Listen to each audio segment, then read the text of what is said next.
Assalamualaikum warahmatullahi wabarakatuh. Sebelumnya, saya ucapkan terima kasih kepada Bapak Dr. Haji Rahman Munandar MPD selaku dosen mata kuliah Filsafat Pendidikan, dan juga saya ucapkan terima kasih kepada teman-teman semua yang telah bersedia menyimak pemaparan materi dari kelompok kami. Sebelum kita presentasi, izinkan saya perkenalkan terlebih dahulu anggota kelompok kami, yaitu Sarah Hanum Kamila, Yasmita Agnes Hanifa, dan Yuliani Wulandari.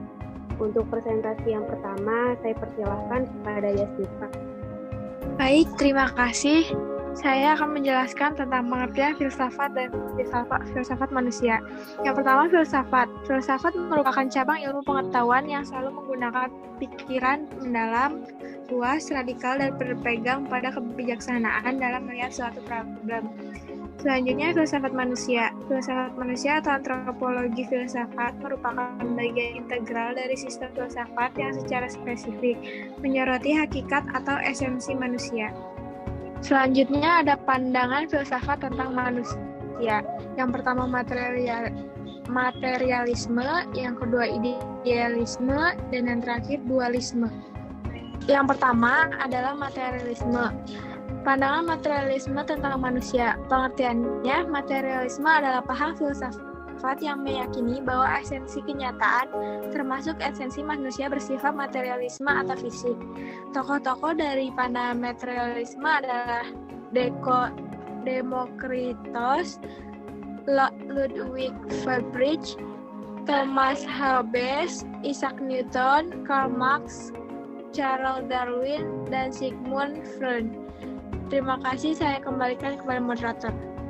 Baik, terima kasih kepada Yasmita yang telah menyampaikan materinya. Untuk materi selanjutnya akan dibacakan oleh saya sendiri.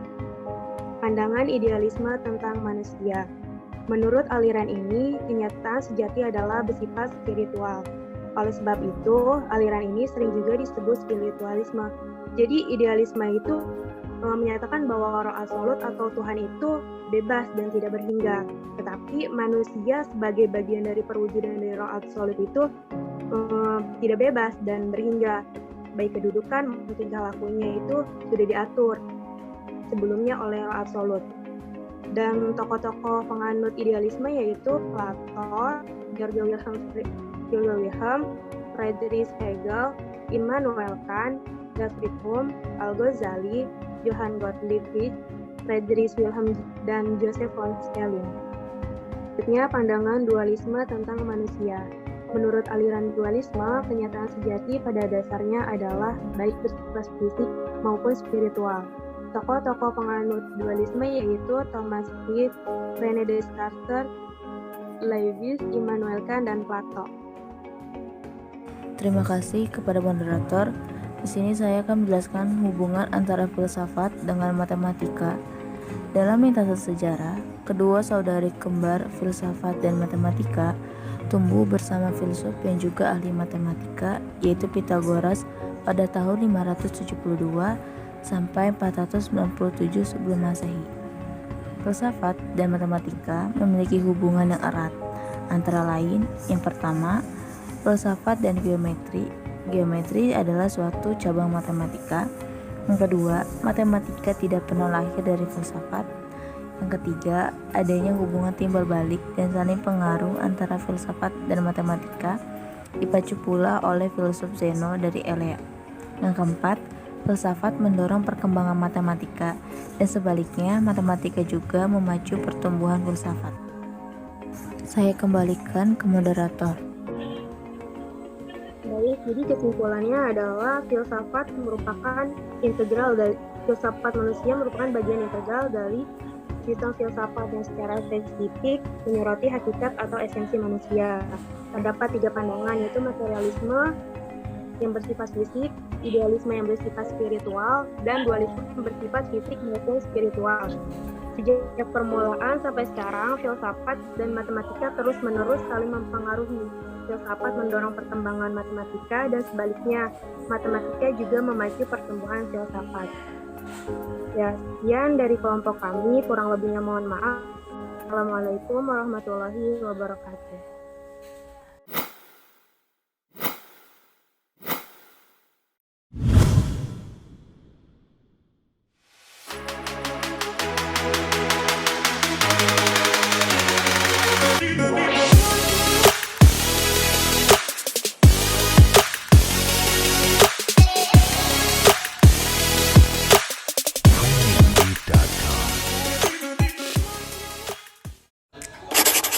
pengertian.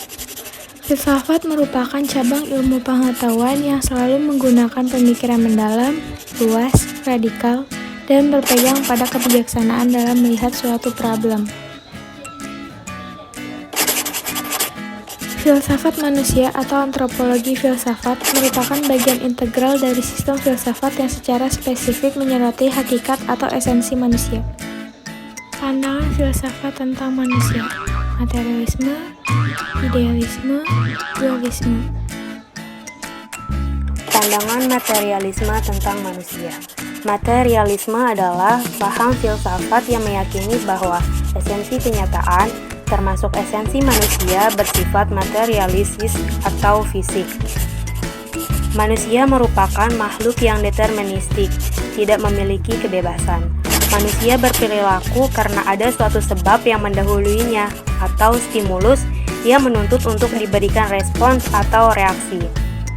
Tokoh-tokoh penganut materialisme yaitu Democritus, Ludwig Feuerbach, Thomas Hobbes, Isaac Newton, Karl Marx, Charles Darwin, dan Sigmund Freud.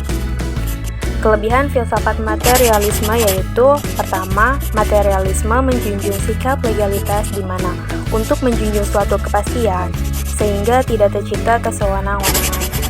Yang kedua, materialisme berpegang teguh pada kenyataan, dengan kata lain menolak hal-hal yang bersifat abstrak. Kekurangan filsafat materialisme.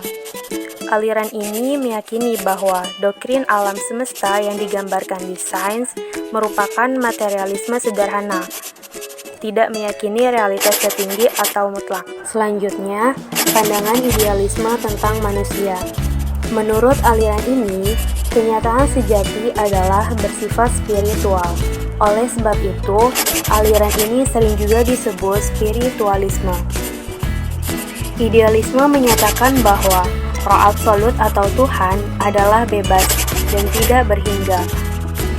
Tetapi manusia sebagai bagian atau perwujudan dari roh absolut tidak bebas dan berhingga. Bagian kedudukan maupun tindakan manusia diatur atau ditentukan sebelumnya oleh roh absolut. Tokoh-tokoh penganut idealisme. Yang pertama, Plato, Georg Wilhelm, Friedrich Hegel, Immanuel Kant, David Hume, Al-Ghazali, Johann Gottlieb Fichte, Friedrich Wilhelm, Joseph von Schelling. Kelebihan filsafat idealisme. Yang pertama, aliran ini menjunjung ukuran moral yang tinggi, estetika, dan agama, serta menghayatinya. Aliran ini dapat melukiskan suatu rencana atau program yang belum ada. Kekurangan filsafat idealisme. Aliran ini memandang jiwa mempunyai kedudukan utama dalam alam semesta, sementara materi hanyalah gagasan yang tidak jelas. Selanjutnya, pandangan dualisme tentang manusia. Menurut aliran dualisme, kenyataan sejati pada dasarnya adalah baik bersifat fisik maupun spiritual. Manusia adalah makhluk yang terdiri dari dua substansi, yakni materi dan roh, atau tubuh dan jiwa. Tokoh penganut dualisme, yakni Thomas Hobbes, René Descartes, Leibniz, Immanuel Kant, dan Plato. Kelebihan filsafat dualisme. Pertama, dualisme dapat menggabungkan antara hakikat rohani dan materi. Kedua, dualisme yang diyakini meskipun ada dua substansi terpisah namun keduanya saling berkaitan erat dengan pasangan. Kekurangan filsafat dualisme. Aliran ini terkesan membingungkan karena mendasarnya membenarkan sesuatu yang bohong. Selanjutnya, hubungan antara filsafat dengan matematika. Dalam lintasan sejarah, kedua saudara kembar filsafat dan matematika tumbuh bersama filsuf dan juga ahli matematika yaitu Pythagoras pada tahun 572 sampai 497 sebelum Masehi. Filsafat dan matematika memiliki hubungan yang erat antara lain. Pertama, filsafat dan geometri yaitu suatu cabang matematika. Yang kedua, matematika tidak pernah lahir dari filsafat. Yang ketiga, adanya hubungan timbal balik dan saling pengaruh antara filsafat dan matematika dipacu pula oleh filsuf Zeno dari Eropa.